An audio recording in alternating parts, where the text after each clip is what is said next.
when you meet someone, that's the only three that you have to look into, because that's why you keep looping and staying anxious, is because you don't have those three. So imagine you like someone, okay, and they are in your proximity and you like them. So you see them every day. They are around. So you know they exist in your reality in 3D. However, you don't know how they feel about you, and you don't know what they think. They just hot and they're walking around, and you start to do what? That's a potential, because you attracted, right? So they caught your eye, but you don't know how they feel about you, and you don't know how they think, because maybe they don't talk too much. So you said, or they don't just, they're not an open book. They're just hot and going around. So automatically the mind is going to fill up the blank here. And that's where, when you don't know what they think, you're going to create assumption. And when you don't know what they feel, you're going to create anxiety or fantasy. So you're going to fill in the blank. Let's say this means that. They came here, so that means they like me. Maybe they reject me. And that's where you loop and you create an anxiety and a fantasy in your head. This person is just chilling, and you create a whole scenario about them. Then, when you're dating an avoidant, you probably know what they think, because an avoidant will actually share their mind. They will not tell you how they feel, though. And they might or may not see you or not. So you really have like 1 out of 3, and sometimes you have this one which is inconsistent. You don't know how they feel.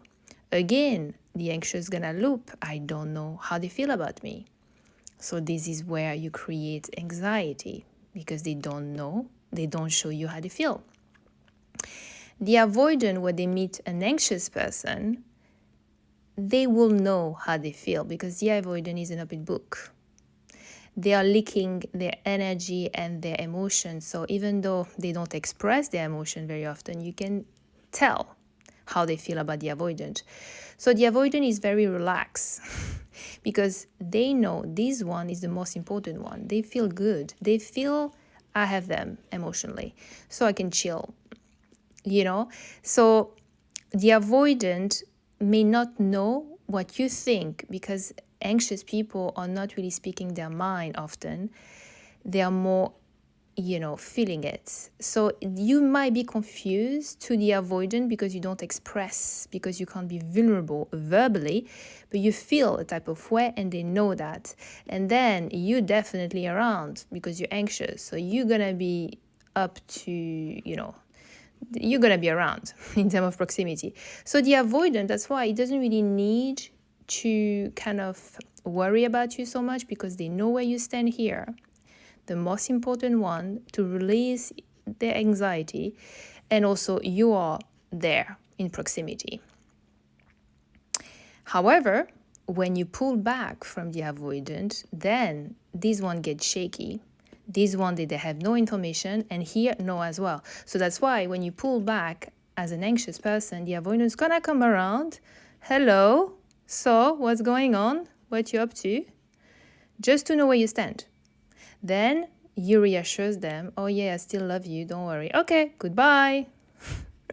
Bye. That's how it works. Then finally, the toxic person. Toxic person is gonna be here all around. Yeah, love bombing you like craziness. He's gonna say, oh, I feel so good about you. Oh my God, you're the love of my life. And he's gonna fit your fake as well. So you have those 3. And finally, you have those 3. And you're thinking, I find the one. This guy is amazing. He's consistent. He's doing actually over the top. He's just up and up to me, and, he's telling me how he feels about me. And also, we are having planned together already. So you have those 3. So if you are avoidant or anxious, you might be falling for the toxic person, because they give you all those 3, but they are not genuine. It's just all bullshit. And then as you go along in this horrible relationship, they're gonna shut down all those three and you're gonna find yourself empty. Now the secure is gonna tell you, I think that, words of affirmation, I feel this about you, and I'm gonna be consistent. Therefore, you have those three pillars. You don't need to worry. You don't need to be anxious. You don't need to do anything with the secure because it's giving you the security that you need. But if you're anxious, if you're avoidant, this security won't feel good because it means, oh my God, what does that mean? So, more secure you arrive, more you can handle a secure person, and more you're going to be repulsed by toxicity, avoidance, and anxious. Okay, bye.